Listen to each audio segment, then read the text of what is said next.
Welcome back once again to Talking Stocks with Dan the Stockman, where we interview top public company executives to give us insight to where they are today and what may hold for the future.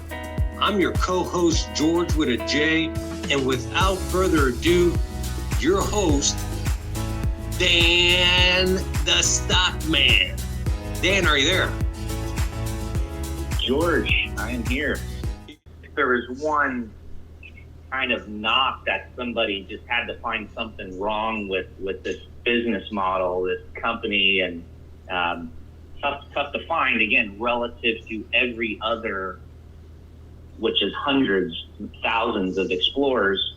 Xtra-Gold stands out, top of the tops, but the volume's relatively low. So we kind of like we find with some of the companies we like to illustrate and invest in. So you've got 47 million shares out, and your average trading volume is about 12,000 shares a day. But I mean, nobody loves Xtra-Gold like the golden boy, James Longshore, and Xtra-Gold. Right? You go to the filings, people, they buy their stock practically every single day. And what you kind of limited does the exchange limit how many you can buy based on the volume? You buy almost 3,500 shares a day. For every share somebody owns, it just gets more valuable because there's less and less, and it's the opposite of dilution.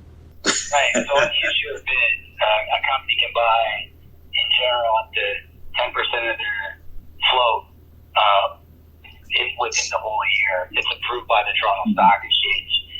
And the only thing you buy 20% of the average volume. And like you said, one of the issues with Xtra-Gold, if there's a knock, is we don't trade big volumes.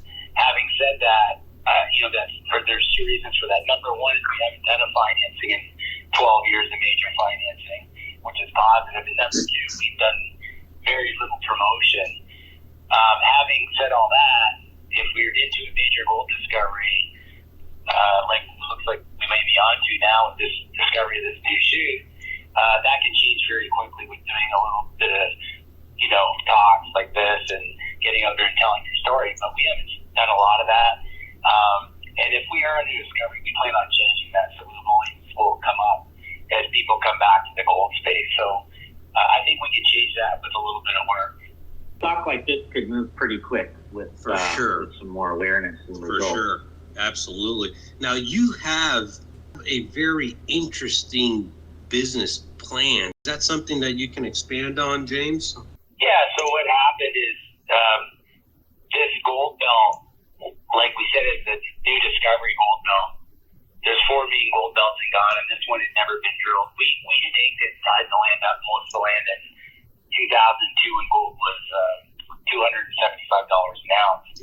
Now with gold trading, above 1,700, 1,800 range, and it looks like we're on to the discovery we're figuring it out. To finance all that over the last few years, the drilling, we put the alluvial production at the base of our gold ridge, which eroded through water erosion. It's alluvial gold. It's not hard rock source. It's runoff gold. And we put that production with the locals. So we financed that alluvial gold. We were getting no value for refinancing it. We used that to finance the company and the discovery of our first 1 million plus ounces, which we've already done. So that's why we've had no dilution. And we've managed to make a little bit of extra with the increase in the gold price to buy back our shares to add more value to the shareholders, the existing shareholders. So that's how we financed it, was through the alluvial gold that had eroded. And now we're in the hills looking for the hard rock source about 1,800 feet up on the top of the ridge looking for the hard rock sources, which we're into now. So it's kind of we were fortunate to have all this alluvial gold that had eroded and run to the base of the hill that we were able to contract the locals to mine it, and we just do a profit sharing with them. So it's worked out real well. It's employed a lot of workers. Right. Speak to that point. Genius. That was always one of my favorites. Genius, bro. Of these, again, the peer group, they've got maybe a handful of people kind of working part-time. How many people work for you full-time in Ghana. I mean, it's over 100 people, if I remember right. And again, you train them to do the prospecting. You own 3 drill rigs. So, I mean, this is a big business. How many people, and they stayed with you, right? Long-term. Contracted directly at Xtra-Gold, like direct employees or workers, we have 180 people. With the alluvial, which is run by the 6 main production managers that I've worked with for 12 years, that employs another 300 plus people. So just under 500 people. So 180 direct workers, and then another 300 workers on the alluvial, which are run by our 6 production managers that report to me. And that would rank as one of the biggest employers in our area, right behind Newmont Mining, which is producing 1 million ounces of hard rock gold per year. So they produce an $1,800 gold, about $1.8 billion they'll do this year in revenue. Amazing. So this alluvial employs a lot of people. The locals love it. The government loves it because it employs people, and we definitely get a fair amount of benefits. The locals, obviously love the company. It's been around for a long time. Yeah, talk about a way to strategically, I mean, was this an idea that was planted on you, or you just, hey, this is what I got, how do I make this thing happen, and how I could use that towards the future? I mean, talk about just having an open mind, finding a solution to, potentially just a byproduct you have sitting there. How'd you come up with that idea? Was it, you have a dream at some point and you just popped in, or it's fantastic. It's a very good question, George. So what happened is 2010, when we went public, I had some local miners that were encroaching on our concessions. And I went to them, 6 of them, and I contracted them on an experimental basis to see if a revenue sharing plan would work with them, because they were encroaching on our land. We have a pretty big land position, 90 square miles. So it's 55,000 acres. So you can't police all that. I put these 6 big producers that were doing alluvial, and they were encroaching a bit. I said to them, let's do a revenue profit sharing on this alluvial. We started it as an experiment for 18 months, and it worked.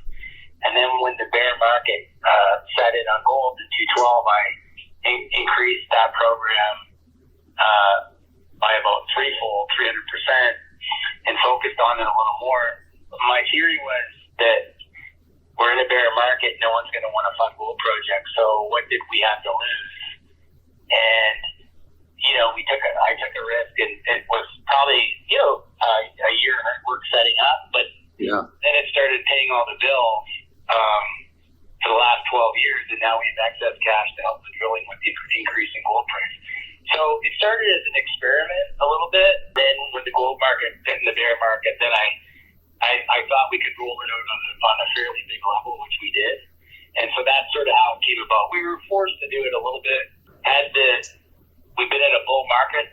We had an 8-year bear market. I mean, we probably wouldn't have had to do that. We would have raised outside financing. But because we were forced to think outside of the box, that's what we did. And hats off to all our management team and our production managers for making that program work. And like Dan said, that's the first contracted local sort of revenue sharing plan that I've seen work in the gold business. Most of them don't work. But you've lived there, right? So just quickly, you've spent a lot of time and lived there. When I started the program, I was there for the first 18 months setting the program up, where I was hands-on. The biggest problem with those programs is gold theft. So that's usually when they don't work, because the people you employ end up stealing the gold. Without going into a long drive, I sort of revised the program where I thought the gold theft would be limited, and put in some safeguards, making sure all the gold came back to the camp and got weighed. It ended up working well, and that's the biggest issue in the gold business when you do revenue sharing with locals is gold theft. So I knew that was the thing we had to overcome. And fortunately for us, that we were able to overcome that. Like we both said, we don't know of any other explorer, maybe a long time ago, but it truly is a 1 in 1,000 type gold exploration. Once again, James Longshore, the golden boy of Xtra-Gold Resources out of Canada, symbol XTG. Thanks again for showing up. Adios.